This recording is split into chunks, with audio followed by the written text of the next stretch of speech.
अस्सलामुअलैकुम, आप देख रहे हैं डायरेक्ट लाइन। मैं हूं जवीरिया ज़ैद। नाज़रीन, प्रोग्राम के आगाज़ में हम आज बात करने जा रहे हैं पाकिस्तान तहरीक इंसाफ की, जो 8 फरवरी को मीनार पाकिस्तान पर जलसा करना चाहते हैं। सवाल ये है कि क्या हुकूमत इजाज़त देगी या नहीं, क्योंकि अभी तक कुछ भी कन्फर्म नहीं है। अगर इजाज़त नहीं देती तो पाकिस्तान तहरीक इंसाफ का प्लान बी क्या है, और तहरीक इंसाफ जो एक बार फिर पावर शो दिखाने के लिए सरगर्म है, अगर उन्हें इजाज़त मिल जाती है तो क्या पावर शो दिखाने में कामयाब होंगे? अपने पैनल के सामने ये सवाल रखेंगे। प्रोग्राम के दूसरे हिस्से में हम बात करेंगे Pakistan federal union of journalist, जिन्होंने पीका तरमीमी एक्ट 2025 इस्लामाबाद हाई कोर्ट में चैलेंज कर दिया है। कहा गया है कि पीका तरमीमी एक्ट 2025 आइन के आर्टिकल 19 और 19A की खिलाफ वर्जी है। पीका तरमीमी एक्ट को गैर आइनी और आज़ादी सहाफ़त पर हमला भी करार दिया गया है। सवाल ये होगा कि क्या वाकई पीका तरमीमी कानून हुकूमती सेंसरशिप को गैर महदूद इख्तियारात दे देगा? अपने पैनल से इसका जवाब जानने की कोशिश करेंगे। और नाज़रीन, प्रोग्राम के आखिरी हिस्से में हम बात करेंगे की सदर डोनाल्ड ट्रंप की, जिन्होंने गजा पर कब्जे से मुतल्लिक जो बयान दिया था, अब उसका रद्द-ए-अमल भी आ रहा है और दफ्तर खारजा ने भी अपना रद्द-ए-अमल दिया है। क्या रद्द-ए-अमल दिया है, इसको हम देख लेंगे। आज के प्रोग्राम में डिस्कशन के लिए मेरा पैनल मेरे साथ मौजूद है। तारुफ आपसे करा देती हूँ। स्टूडियोज़ में हमारे साथ जुनैरा अजहर साहिबा मौजूद है। इसके साथ साथ ब्रिगेडियर रिटायर्ड हारिस नवाज साहब हमारे साथ मौजूद होंगे और इसार राना साहब भी हमें ज्वाइन करेंगे। सबसे पहले जुनैरा, हम बात कर लेते हैं पाकिस्तान तहरीक इंसाफ के 8 फरवरी के जलसे से मुतल्लिक। अभी तक कुछ भी कंफर्म नहीं है कि इजाज़त मिलती है या नहीं मिलती। सबसे पहले तो ये कि 29 तारीख से दरख्वास्त दे रखी है। इजाज़त देना या ना देना ये हुकूमत का इस्तेहकाक है, तो जवाब क्यों नहीं अभी तक आया इस हवाले से? Well, thank you, Javeria. I think this is all too predictable. ये जो कुछ हो रहा है, एक दफ़ा फिर से जलसों की कॉल देना और एक दफ़ा फिर से 8 फरवरी को रिवाइव करना, एक्चुअली इसके पीछे इंटेंट क्या है? इंटेंट ये है कि पीटीआई के ऊपर काफ़ी तनकीद ये हुई है कि पिछले साल अगर उनका ये मौक़िफ़ था कि 8 फरवरी को उनका मैंडेट चोरी हुआ है, तो 9 से ऑनवर्ड्स तो एक तहरीक चल पड़ी होनी चाहिए थी कि हमारे साथ ये हुआ है, ये फ्रॉड इलेक्शन थे, मैंडेट चोरी हुआ, व्हाटएवर दैट वाज। इन्होंने कुछ नहीं किया, बल्कि उस एक पूरे साल को अगर हम देखें तो ये पार्लियामेंट्री प्रोसीडिंग्स में मेजर इवेंट्स में गवर्नमेंट के साथ खड़े रहे हैं। Let it be PECA ordinance, let it be 26th amendment. तो इनके ऊपर ये जो तनकीद आई है, मेरे ख्याल है अब जो नई स्ट्रैटेजी है उसमें ये एक नए तरीके से ये इंश्योर कराना चाह रहे हैं अपने वोटर को कि हम खामोश नहीं हैं। But having said that, someone like Alia Hamza for example, झूठा मुकदमा है, सच्चा मुकदमा है, वो और बात है, बट उनके ऊपर जो मुकदमात हैं उनकी तो वीडियो फुटेजेस हम देखते रहे हैं, और जिन लोगों का नाम बहुत टॉप पे था वो उन लोगों में से हैं, वो आज ज़मानत पे बाहर हैं, विच मीन्स नंबर 1, प्रोसिक्यूशन वाकई सीरियसली कोई काम नहीं कर रही कि जिन लोगों की तो एविडेंस मौजूद है कि वो 9 मई में इन्वॉल्व थे, आप उनके लिए भी कुछ नहीं कर सके, वो लोग भी ज़मानत पे बाहर हैं। और बानी पीटीआई ने उनको अब एक ऐसी पोजीशन दे दी है जो पंजाब में सबसे मेजर पोजीशन है, तो she is going to go all out कि वो अप्रूव कर सकें अपनी लॉयल्टी टू द पार्टी। और अब उनके साथ एक पार्टी के लिए उन्होंने कितनी कुर्बानी दी है उसका टैग भी लग चुका है। This is very strong signalling to the voters and to the workers कि ये लोग अभी भी हमारे साथ खड़े हैं।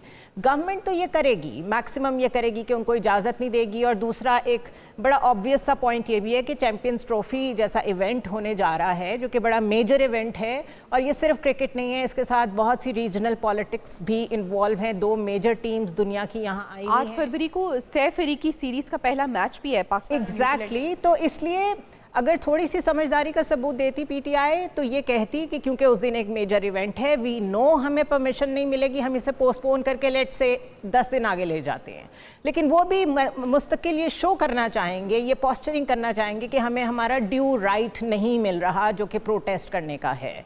So this is all politics again in motion and nothing new, PTI की तरफ से भी और गवर्नमेंट की तरफ से भी। ठीक है इसार साहब, आपको भी ऐसा ही लग रहा है कि ये ऐसी सिचुएशन पहली दफ़ा क्रिएट नहीं हुई है? इससे पहले भी पाकिस्तान तहरीक इंसाफ जलसा करना चाहती है, एहतजाज करना चाहती है, दिन कोई ऐसा कंट्रोवर्शियल सेलेक्ट कर लेती है, हुकूमत इजाज़त नहीं देती। अब की बार भी ऐसा हो रहा है, लेकिन वो गिला कर रहे हैं कि जब भी हम जलसा या एहतजाज करने लगते हैं तो सिक्योरिटी आड़े आ जाती है। देखें, सबसे पहले तो ये कि ये देखना है कि पीटीआई एहतजाज क्यों कर रही है। जब आप एक बिल्ली को भी दीवार से लगा देंगे तो वो रिटेलिएट करती है। आपने उस पार्टी को, जो पाकिस्तान की सबसे बड़ी पॉलिटिकल पार्टी है, दुनिया की 8वीं बड़ी पॉलिटिकल पार्टी है, आपने उसको तोड़ फोड़ के रख दिया। आपने उसे इलेक्शन नहीं लड़ने दिया, उससे इंतखाब भी निशान छीन लिया। आपने ज़बरदस्ती प्रेस कॉन्फ्रेंसें कराई, उसके चेयरमैन को गिरफ्तार करके 200-250 मुकदमे बना दिए, उसकी बीवी को 7 साल कैद कर दी। आप उन लोगों के घरों में पुलिस छापे मारती है, कारकुनों को उठा के ले जाती है। 26 नवंबर जैसा वाक़या होता है। तो आप क्या ये समझते हैं कि वो इसके बाद आपके लिए कोई शुभ शुभ गाने गाएंगे? जब आप उनको इंसाफ ही नहीं देंगे, सियासी इंसाफ नहीं देंगे, जमहूरी इंसाफ नहीं देंगे, तो वो फिर वो तो करेंगे। और दूसरी बात यह कि क्या माजी में इमरान खान की हुकूमत के दौर में अब बिलावल भुट्टो ने लॉन्ग मार्च नहीं किया था? क्या मौलाना फजलुर रहमान ने नहीं किया था? उन्हें तो इजाज़त मिल गई थी और वो करके आ गए थे। आप किसी का जमहूरी हक कैसे कुचल सकते हैं?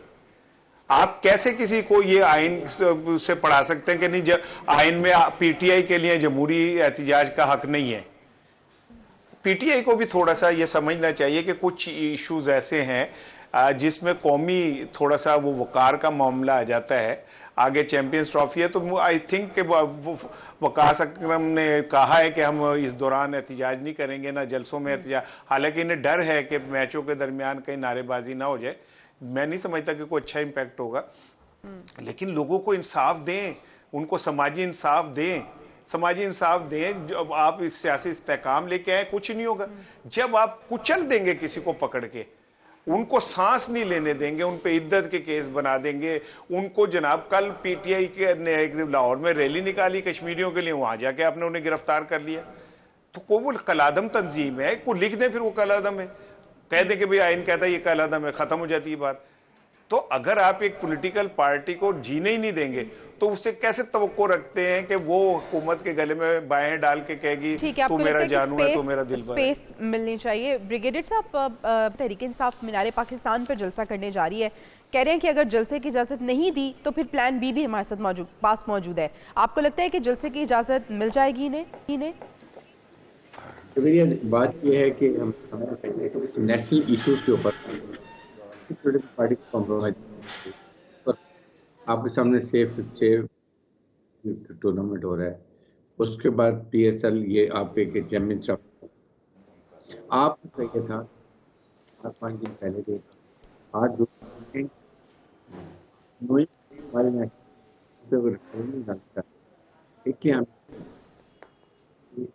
को 2 फरवरी को हम रख रहे हैं, ऐसे 5 फरवरी। सर, आपकी ऑडियो में कुछ इशू है। पाकिस्तान तहरीक इंसाफ को अगर फोर्से के जलसे की इजाज़त नहीं मिलती तो वो कह रहे हैं कि प्लान भी हमारे पास ये मौजूद है कि हम एहतजाज करेंगे। हम लाहौर के हवाले से उनका प्लान ये है कि मुख्तलिफ मकामात पर एहतजाजी रैलियाँ निकाली जाएंगी। पंजाब के मुख्तलिफ अजला ऐसे होंगे जहाँ पर हम अपना प्रोटेस्ट रिकॉर्ड करेंगे। आपको लगता है सिचुएशन यहाँ पे जाएगी? Well Javeria, it's too difficult to say. उसकी वजह ये है कि इस स्क्रिप्ट को देख के पूरा 1 साल गुजर गया है और ये इनके दरमियान गवर्नमेंट और इनके दरमियान जो कुछ हो रहा है उसमें लोग पिस जाते हैं। आज भी अगर आप पिछले 3 दिन का रिकॉर्ड निकालें लाहौर का, तो जो ट्रैफिक के हालात हैं, ऑलरेडी सिक्योरिटी रूट को लेके जो 2 मेजर टीम्स यहाँ पे पहुँच चुकी हुई हैं, उनको लेके इस कदर मुश्किल है। जहाँ जाएं ट्रैफिक जैम है, जहाँ जाएं कोई मुश्किलात हैं, रूट्स को रीरूट किया गया है। तो एक तरफ तो ये प्रॉब्लम है। इस्लामाबाद की बात करें तो वहाँ कंटेनर्स लग जाते हैं। तो मुझे तो ये क्वेश्चन लगता है हमें अब पीटीआई से और गवर्नमेंट से पूछना चाहिए कि आप लोग आपस में ये खेल कब तक चलाते रहेंगे? Because already frankly speaking governance point of view से हम लोग सफ़र ही कर रहे हैं। कोई ख़ास पाकिस्तान में हमें ऐसी सहूलियात तो नहीं मिली हुई ऑलरेडी कि हम समझें कि अगर कोई इवेंट हो रहा है तो हमें कोई अल्टरनेट रूट्स मिल जाएंगे। वही सड़कें हैं, वही रूट्स हैं पुराने, उन सड़कों का भी कोई हाल नहीं है। तो ये तो हमारे लिए तो एक इशू खड़ा हो जाता है। अब ये चाहे रैलियाँ निकालें या जो मर्जी करें, उसका भी क्या फ़ायदा इन्होंने अभी तक 1 साल में लिया? That is another question. और ये आर्ग्यूमेंट कि जब आप उन्हें दीवार के साथ लगाएंगे तो वो ये करेंगे, ये भी पुराना हो गया है। And even PTI realises that, इसीलिए अब वो कोशिश कर रहे हैं हैं कनेक्ट करने की दूसरी पॉलिटिकल पार्टीज़ के साथ और दूसरे लोगों के साथ, बट उसमें प्रॉब्लम ये है कि अगर आप कोई अलायंस बनाते हैं तो वो लोग तो सारे मिलके मौलाना फजलुर रहमान जैसे लोग या शाहिद खाकान अब्बासी जैसे लोग आपके साथ एक आईनी नौयत की या एक रेस्टोरेशन ऑफ डेमोक्रेसी के लिए तो एक तहरीक शायद चला लें, लेकिन वो लोग नहीं हैं जो सड़कों पे निकलेंगे, जो वो वाली पॉलिटिक्स करेंगे जो पीटीआई करना चाहती है और करती आई है। सो यहाँ पे भी पीटीआई के they are in two hearts कि हमने अलायंस भी बनाना है और हमने से भी ज़्यादा जो है वो बानी पीटीआई की ही रखनी है। ये नहीं हो पाएगा। दिस इज़ वाई वो बार बार they resort to the same thing कि अच्छा अब ये डेट आ गई हम फिर रैली निकालेंगे। They are confused, they are frustrated. और एडवाइजेबल ये है कि अगर बैठ ही रहे हैं कुछ बड़े सीजनड लोगों के साथ ऑपोजिशन में, तो फिर पार्लियामेंट में आए। पार्लियामेंट में हमने बहुत देख लिया, पार्लियामेंट में आके इस मसले का हल तलाश करने की ज़रूरत है। इसार साहब, देखा इससे पहले मुज़ाकरात का एक खेल चला, मुज़ाकरात हुए, 3 दौर हो गए, चौथा दौर नहीं हो सका, बायकॉट हो गया पाकिस्तान तहरीक इंसाफ की तरफ से। उसके बाद पाकिस्तान तहरीक इंसाफ ऑपोजिशन के साथ एक अलायंस भी बना रहा है। उसके साथ साथ अब ये 8 फरवरी को जो जलसा करना है, अगर इजाज़त नहीं मिलती तो अलग से भी एहतजाज किया जाएगा। पाकिस्तान तहरीक इंसाफ आखिर क्या प्लान जहन में रख के उसको एग्जीक्यूट करना चाह रही है? एक तो मैं ना जुनैरा से ज़रा बसद एहतराम इख्तिलाफ करता हूँ, डरता हूँ मैं तो, लेकिन फिर भी मैं मतलब हिम्मत करके कह रहा हूँ कि they are not confuse. Imran Khan जो है वो बिल्कुल क्लियर है, उसे पता है कि वो क्या खेल रहा है और किस तरह खेल रहा है। एक तरफ इमरान खान इस्टेब्लिशमेंट से इंगेजमेंट बढ़ा रहा है, एक तरफ पॉलिटिकल पार्टियों से इंगेजमेंट बढ़ा रहे हैं, तीसरी तरफ उसका वर्कर जो मायूस हो गया था लीडरशिप के मुनाफकाना रवैये से, उसको एक दफ़ा फिर उसने ज़िंदा कर दिया है। पंजाब में अगर पंजाब की माँ है तो पंजाब में आलिया पंजाब की बेटी है, और उसने आके एक दफ़ा फिर लाहौर के अंदर एक तहरीक पैदा कर दी है। वो वर्कर जो मायूस हो चले थे, अब उनमें एक दफ़ा फिर जान पैदा हो गई। सवाबी का जलसा आपको बता देगा कि कितना बड़ा जलसा है, वो आपको समझ आ जाएगी।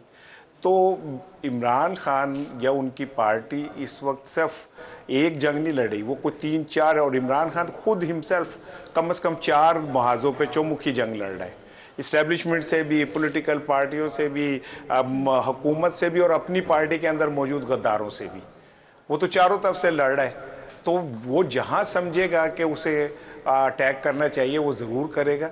लेकिन ये बात कहना कि जी 1 साल से हुकूमत और पीटीआई में जंग जारी है और उसका कोई फ़ायदा नहीं हुआ, तो ये तो उन लोगों को, ऊपर बैठे हुए लोगों को सोचना चाहिए जो इस सिस्टम के देखने वाले हैं कि अब ये सियासी इस्तेकाम लाना है तो एक पॉलिटिकल पार्टी को उसका हक दें। आप हक देंगे, सियासी इस्तेकाम आ जाएगा। ये जो हुकूमत है ये तो बेचारी क्या जिसे कहना चाहिए ना, पल्ले नहीं गा तेला ते कर दी मेला मेला। ये इनके कख है कोई नहीं जेब में, इन्होंने ना कोई फैसला करना है ना किसी को रिलीफ दे सकते हैं। ये तो खुद बेचारे अगर थोड़े से सांस ले लेते हैं तो ये बड़ी बात है। तो मैं ये समझता हूँ कि अगर सियासी इस्तेकाम लाना है तो जो हमारी असल कुव्वतें हैं उन्हें ये समझना होगा कि हमें स्पेस देनी है पीटीआई को। और वो कोई गद्दार नहीं है, वो कोई वतन दुश्मन नहीं है, वो पाकिस्तानी है, वो इतने ही मुहिब वतन है जितने मैं हो सकता हूँ। और अगर 9 मई हुआ है तो 9 मई के जो जिम्मेदार हैं उन्हें सजा दे दें। बाकी पार्टी को तो आगे पाकिस्तान के जमहूरी निज़ाम का हिस्सा बनने दें ना। एक इतनी बड़ा वैक्यूम जब 4-5 करोड़ वोटर्स का साइड पे कर देंगे तो फिर रह क्या जाएगा पीछे।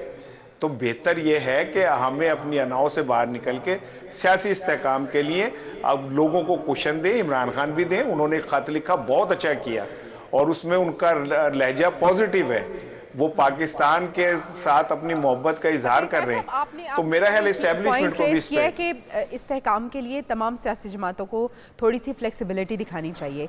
इस बेटे की ब्रिगेडियर साहब हम बात करते हैं, और जैसे इसार साहब बात कर रहे थे कि हुकूमत के पास अगर कुछ नहीं है तो फिर पाकिस्तान तहरीक इंसाफ किस बेस पे मुज़ाकरात के लिए टेबल पे बैठी थी? देखें, बात यह है जवेरिया कि एक तो आपने पॉइंट ही गलत दिए हैं। आपने दो पॉइंट दिए, जुडिशल कमीशन और उसके बाद कैदियों को छोड़ दें, दैट्स ऑल। और वो भी आपने कहा पहले मानो फिर बात करेंगे। तो नेगोशिएशन कौन सी होती है? एक तो ये गलती की है। गवर्नमेंट की भी गलती है कि गवर्नमेंट को एटलीस्ट कहीं ना कहीं थोड़ा रिलीफ दे देते। इतना होता है कि दे हैड नो चांस कि हम विथड्रॉ करें डायलॉग को। Dialogue must continue. It is government responsibility to initiate dialogue, and ensure कि कहीं किसी ना किसी ले दे के किसी का इसका एंड हो, ताकि ये स्ट्रीट पावर जो है ये ख़त्म हो और लोग असेंबली में जाके अवाम के लिए भी कुछ करें जिन्होंने इनको अपने कानून ये अदारे में इस पे असेंबली में डाला है। सेकंड ये कि इस वक्त देखें, जब भी कोई इवेंट होता है पीटीआई उस वक्त वो जल्दी शुरू कर देती है। आई मीन एक नेशनल इशू पे, नेशनल इंटरेस्ट में कुछ चीज़ें होती हैं, उस पे आप अपनी पार्टी का इंटरेस्ट, पर्सनल इंटरेस्ट साइड पे करें, पाकिस्तान का इंटरेस्ट देखेंगे। क्या इस वक्त हम क्या मैसेज, दुनिया में पहली दफ़ा जम्मी टफी मारी हो रही है इन एनवायरमेंट्स के अंदर, एवरीबडी शुड इंश्योर कि ये खुद अल्लाह के शुक्र से खैरियत से हो जाए, पाकिस्तान का नाम हो और कोई सिक्योरिटी इशू ना हो, nothing happen, we don't realise. इसके उसके बाद नेक्स्ट ये बात है कि आपको चाहिए कि इस वक्त आपके पास है भी कुछ नहीं, you are on weakest wicket. आपके पास इस वक्त 26 नवंबर के बाद आपकी पार्टी की वो बात नहीं रही है। आपने लोगों को नुकसान पहुंचाया, उनको ओवर एग्जॉस्ट कर दिया है आपने, उनको उनकी गाड़ियां करने जा रहे हैं, फिर मीनारे पाकिस्तान में जलसे के ख्वाहिशमंद है। क्या पाकिस्तान तहरीक इंसाफ को लगता है कि वैसा पावर शो कर पाएंगे जैसा वो प्लान करके बैठे हुए हैं? बिल्कुल नहीं कर पाएंगे, और गवर्नमेंट भी मेरे ख्याल में इतना खुला उनको नहीं देगी हिसाब के, जी आप चलते जहाँ मर्जी जाए, जो मर्जी करें। रुकावटें होंगी और मेरे ख्याल में परमिशन मिलेगी भी नहीं। वही करेंगे जहाँ मौका मिलेगा खड़े होकर अपना तकरीर शुरू कर देंगे, गुलबर्ग चौक में कर लेंगे और कर लेंगे, यही मैक्सिमम कर सकते हैं। अच्छा सुनेरा, अगर हुकूमत इजाजत नहीं देती तो फिर वही सिंपैथी वोट जो पाक इंसाफ लेती आई है वो सिंपैथी वोट लेगी कि देखिए हम अपना एक जमहूरी हक इस्तेमाल करना चाह रहे हैं, हमें वो हक नहीं दिया जा रहा। वेल जवेरिया, मेरा क्वेश्चन ये है कि हुकूमत जो है वो इतना ज़्यादा रिएक्ट क्यों करती है? जितनी दफ़ा भी पीटीआई कोई कॉल देती है या कुछ करती है, और उसके लिए मेरे पास आर्गुमेंट ये है कि हो लेने दें, एक दफ़ा कोई जलसा होना है, जो होना है इनको कर लेने दें। मसला ये है कि पीटीआई की स्ट्रैटेजी ऑफ जलसाज अभी तक उनको दे क्या सकी है। ऐसे 10 और जलसे कर लें आप, वोट ऑफ नो कॉन्फिडेंस के बाद से लेके अब तक के सारे जलसे काउंट कर लें, बहुत बड़े बड़े आलीशान जलसे हुए हैं, उनका कोई फ़ायदा हुआ है? ग्राउंड रियलिटी पे कुछ अचीव कर सके ये लोग? कुछ भी नहीं कर सके। तो एक तो गवर्नमेंट भी पैनिक करती है। इस दफ़ा चैम्पियंस ट्रॉफी है, that is a different ball game, but मैं वैसे बात कर रही हूँ। और पीटीआई जो है, इनको दो चीज़ों की बहुत सख्त ज़रूरत है। नंबर 1, एक तो अपने यू टर्न्स कम करें, परसिस्टेंट रहें, जो भी पॉलिसी एक दफ़ा अपना लें बस फिर उसके ऊपर खड़े हो जाएं, वो जो भी हो, दे नो इट बेटर। और दूसरी चीज़ ये कि फिर डबल गेम ना करें, ये डबल गेम करते हैं, बात कुछ हो रही होती है और उसके बाद ट्विटर हैंडल से कुछ और आ जाता है, कोई स्पोक्स पर्सन कुछ बोल देता है, कोई कुछ बोल देता है। इनके अपने रैंक्स में इतनी डिविजन्स हैं जिसकी कोई हद नहीं। जो बाहर आता है जिससे बात करने की कोशिश करें, चाहे हमारे टॉक शोज़ हों या वैसे किसी से मुलाकात होती है, कोई एक इनकी पार्टी का सीनियर रहनुमा कॉन्क्रीट बात नहीं कर सकता, बिकॉज एवरीथिंग इज़ फ्लूइड। हर कोई इंतज़ार कर रहा होता है कि मुलाकात होगी तो पता चलेगा हमने आगे क्या करना है। तो अगर चीज़ें इतनी फ्लूइड हैं, आपके रैंक्स में भी डिविजन्स हैं, आपकी प्रीवियस स्ट्रैटेजीज भी फेल हुई हैं, उसको एक्नॉलेज करें कि यू हैव फेल्ड सो फार और नई स्ट्रैटेजी बनाएं और फिर उस पर परसिस्टेंट रहें। ठीक है, कंसिस्टेंसी की जरूरत है और डबल गेम को अवॉइड करने की जरूरत है। जवेरिया, जस्ट 1 सेंटेंस, मुझे ये बता, अगर आज एक दफ़ा सारे ऑपोजिशन लीडर्स इनके साथ बैठ गए और उसके बाद वो देखते हैं कि साथ साथ ये अपने जलसों को भी कंटिन्यू कर रहे हैं, उसी स्ट्रैटेजी को लेके चल रहे हैं, तो क्या वो इतने सीजन्ड सियासतदान इनके साथ दोबारा बैठेंगे ऑपोजिशन में?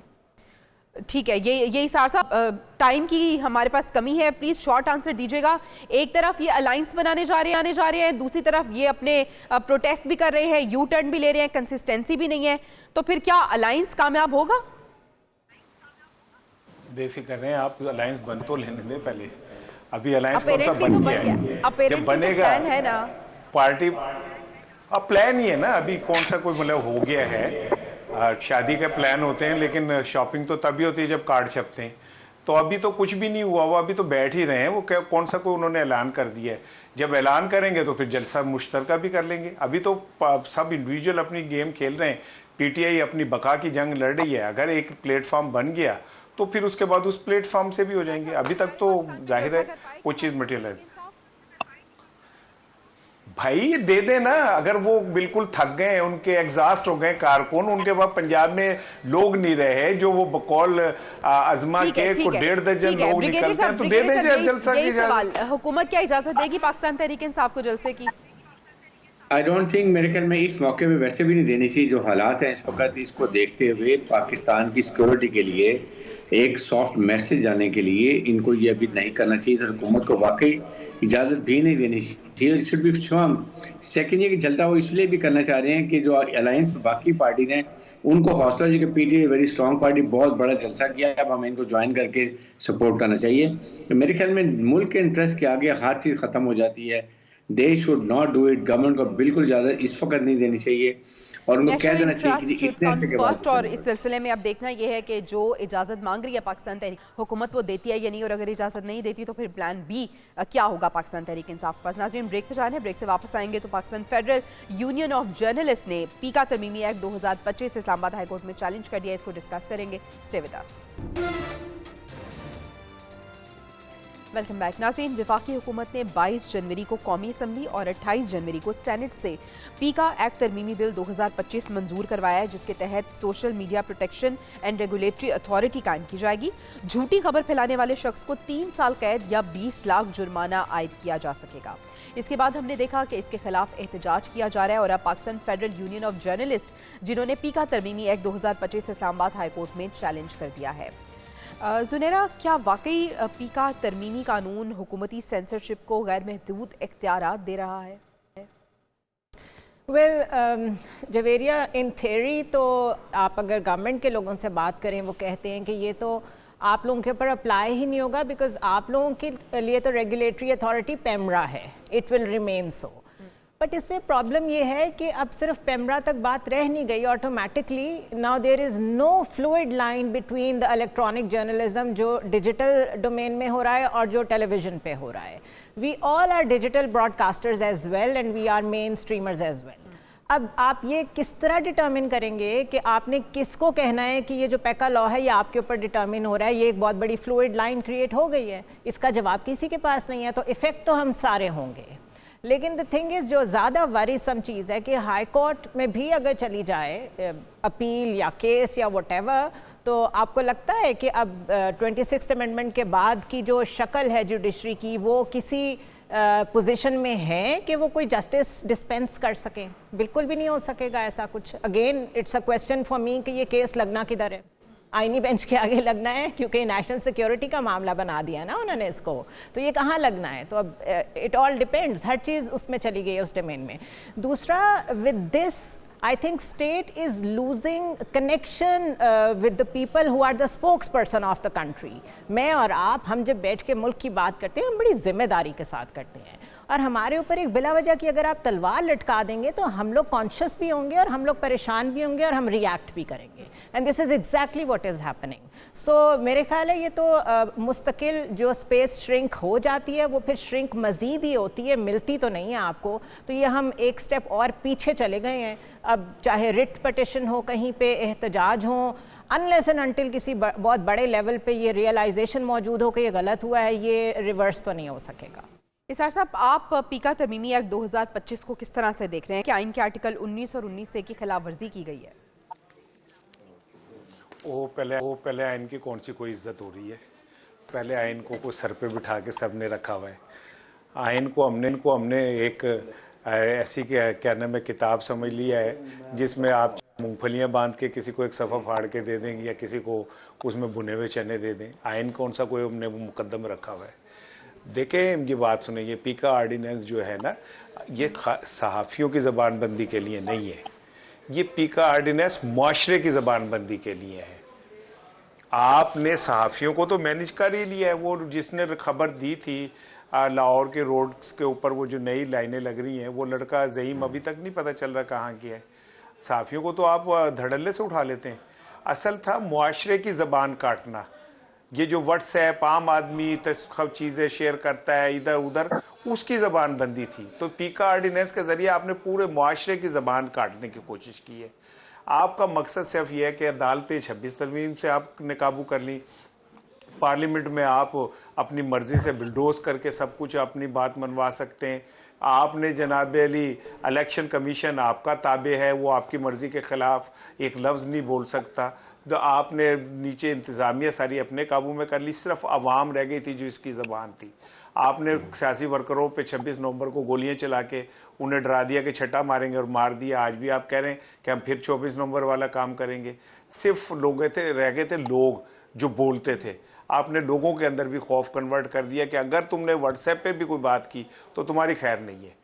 तो ये एक मुझे ऐसा लगता है कि हम एक डार्क एज में गुजर रहे हैं।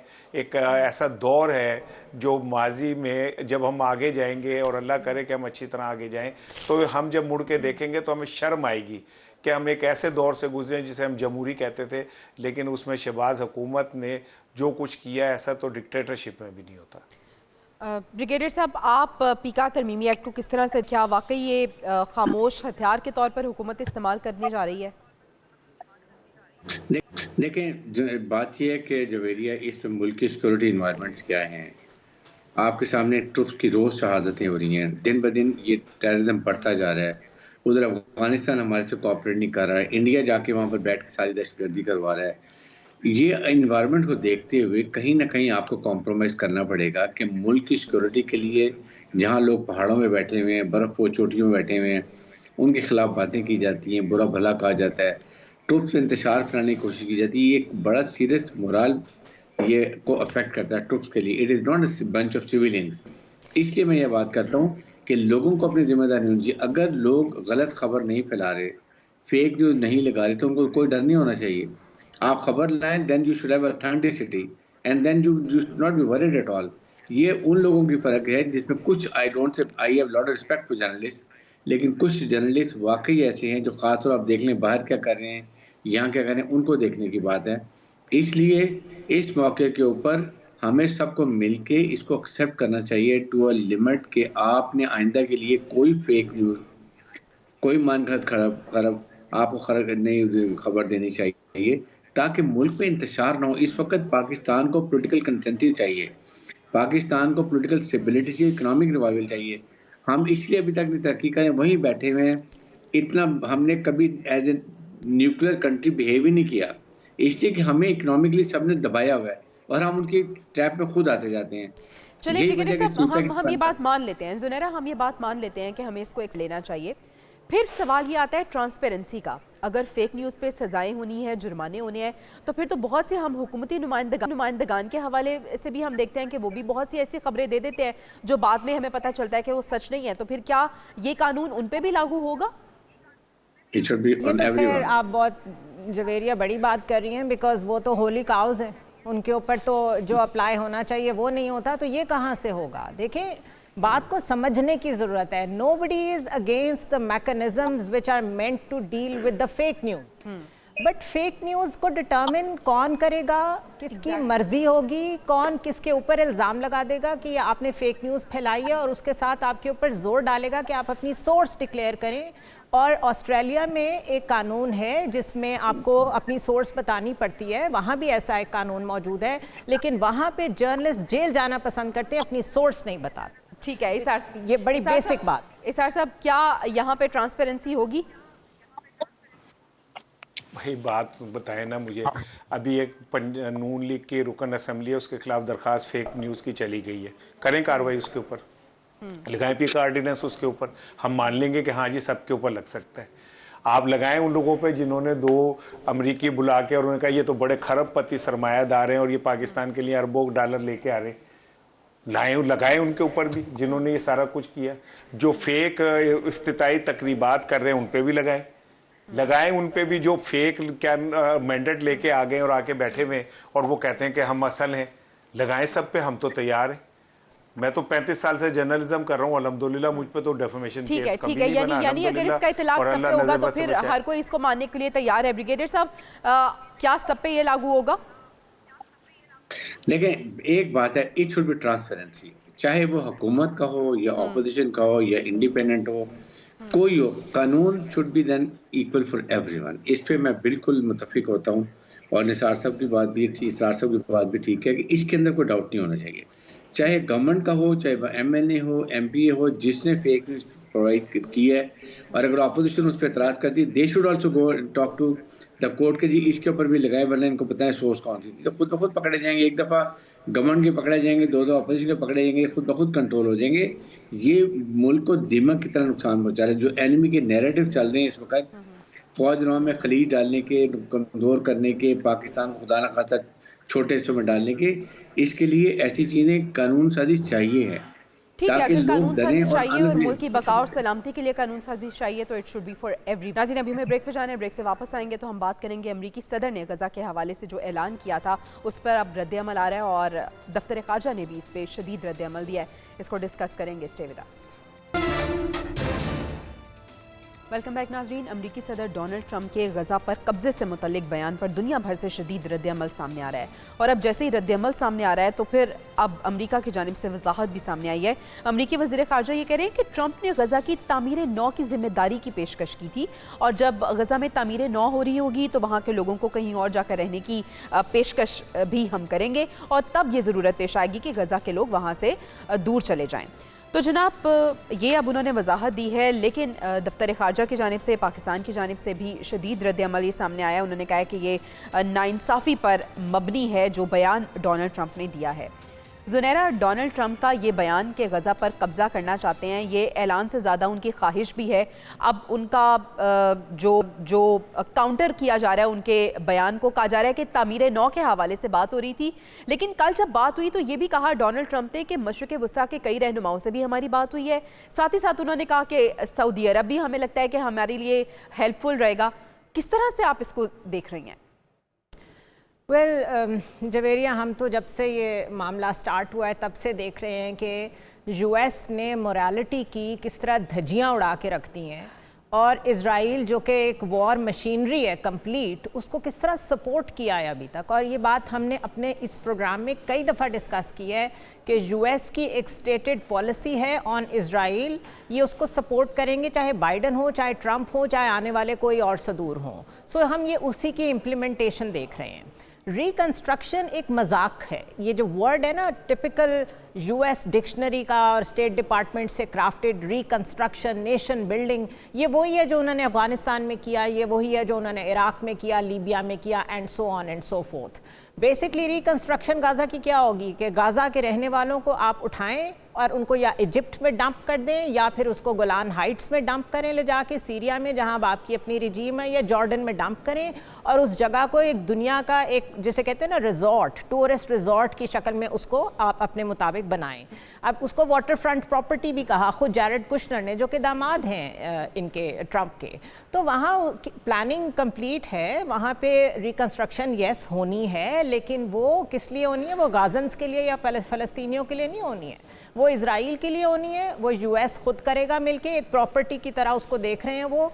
फ़लस्तीनियों का मुस्तकबिल करीब में ना तो 2 स्टेट सोल्यूशन नाम का कोई सोल्यूशन आपको मिलेगा, उनको रहने की जगह कहाँ मिलनी है, इस वक्त सिर्फ उस पर बातचीत हो रही है। मुख्तलिफ ममालिक को एड दी जा रही है कि आप हमसे ये पैसे ले लें और ये रेफ्यूजीज़ आप एक्सेप्ट कर लें। और आपने देखा होगा UNWRA, UNRWA, जो कि सपोर्ट करता है दुनिया भर में पैलेस्टीनियंस जो रेफ्यूजीज़ हैं उनको, UN का इदारा है, उससे अपनी सपोर्ट भी विड्रॉ कर ली, अपनी एड भी विड्रॉ कर ली। इस्राएली वज़ीर दिफा से जब पूछा गया कि आप बात कर रहे हैं कि चलें रिकंस्ट्रक्शन के लिए, जो डोनाल्ड ट्रंप ने बात की, तो फ़लस्तीनियों को यहाँ से बाहर लेके जाया जाएगा, फ़लस्तीनियों को यहाँ से मूव कराया जाएगा, तो सवाल किया गया इसार साहब कि कहाँ पे रखा जाएगा? तो इस्राएली वज़ीर दिफा ने कहा कि मालिक में ये लोग जाएंगे जो इसराइल के खिलाफ बात करते थे। उन्होंने नाम लिया स्पेन, आयरलैंड, नॉर्वे और दीगर ममालिक जिन्होंने इसराइल की मुखालफत की, फिर वही रखेंगे ये फ़लस्तीनियों को।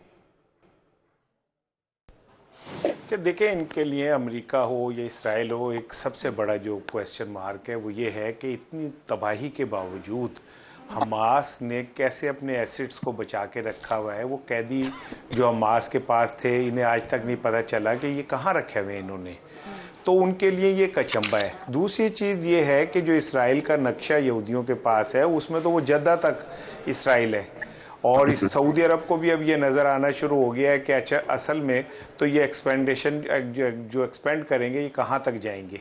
सो ये बड़ा एक घिनौना मंसूबा है। वो इसराइल जो एक नुक्ते की तरह था फैलते फैलते, अब ये गज़ा को के लोगों को उठा के किसी भी कैंप में फेंक दें, कुछ भी कर दें तो वो कर सकते हैं भाई।